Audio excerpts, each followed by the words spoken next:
This is only the second time that I have shared this story publicly.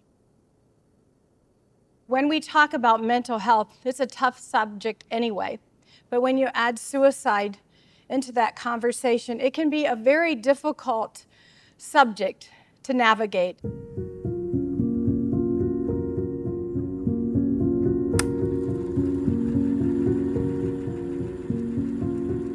Ross was the middle child, and growing up, he was a very busy boy.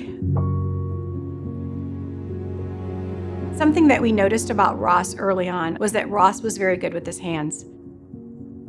Ross started Jack's Speed Shop, and he named it after my dad. He built that business and decided that what he really wanted to do was have a car in the SEMA show, which was in Vegas. He had a 1969 F-100 truck that he restored, and he won the Ford Motor Design Award as a kid who had this dream and had this amazing talent for restoring cars.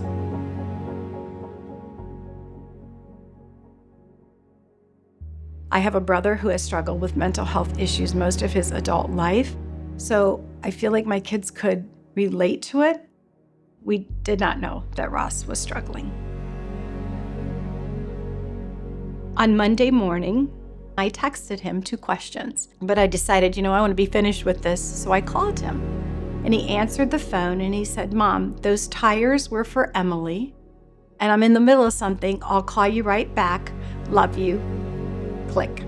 11 minutes after that phone call, I received the call from Ross's dad that forever changed our life. Ross was with one of his best friends, Anthony, and Ross looked at Anthony and said, "Anthony, get right with God. God is calling me home." And in that moment, Ross used his gun to end his life. The journey has been a very difficult one. Many people don't know how to be there for a family who has lost someone from suicide. People mean well, and I think we're doing a much better job of talking about suicide and mental health, but there are still those individuals who treat you somewhat differently, and I hope that we can change that. I hope that I am an example that we do want to openly discuss our child's life. They were important, they struggled, but maybe in ways that we didn't even know. Catherine was a very vibrant person. She was doing her master's degree in music at the University of Cincinnati when I was in medical school there. We met through a member of our church that we were attending, and I knew right away that that was the woman I was going to marry. Catherine began having some symptoms that were concerning, and unfortunately, we found out that Catherine had colon cancer. We had to talk to our children about the terminal nature of her illness. That was very hard because the kids were young. When Catherine died, the people at Suburban Bethlehem were extremely supportive. They did things like brought over meals, they came over to the house and talked and visited. They were very supportive and got us through that. And I think now I can help raise awareness of mental health issues and that there are people there to support you. When I put together the mental health team, I realized that David Reinhardt was a great person to put on the team, both because he had lost his wife and also that he was in the medical profession and could help people in that way. The timing was perfect because I had been chairman of our church council. I was coming off of that and I didn't quite know where I was going to fit in, and I thought this was perfect for me.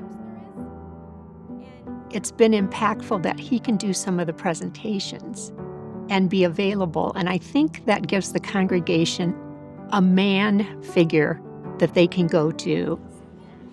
It's not a sign of weakness at all if you say you need some support or some help, because God's put people there to help you. We started this ministry with the idea that we would offer different presentations. Our pastor, who is very supportive, allowed us to have them on Sunday morning during the Bible class hour. And that's worked very well because people who may not have come to the presentation will be there and hear it. Anytime I can make a difference in somebody's life, it just makes the whole thing worth it.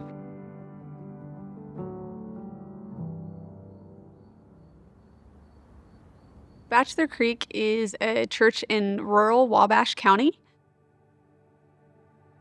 Throughout the years, people have experienced a lot of different things, and we recognized that we need to walk alongside each other better. And so we joined the Lutheran Foundation Advocacy Program in 2023. The Lutheran Foundation actually surveyed our congregation and then anonymously got the results, and we were able to figure out what was going to be super helpful for our people, and then go and seek some grant funding to be able to start a mental health initiative here at Bachelor Creek. We were able, for the first time in our church history, to have a 6-week mental health sermon series. We offer Grief Share for free this year. We've offered a pie social every November, and we just encourage people to find hope in Jesus and to be able to know that they're not alone.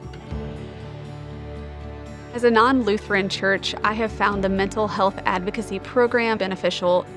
I just think it would be incredibly impactful if churches across the nation would be able to just link arms and care deeply about their mental health and spiritual well-being.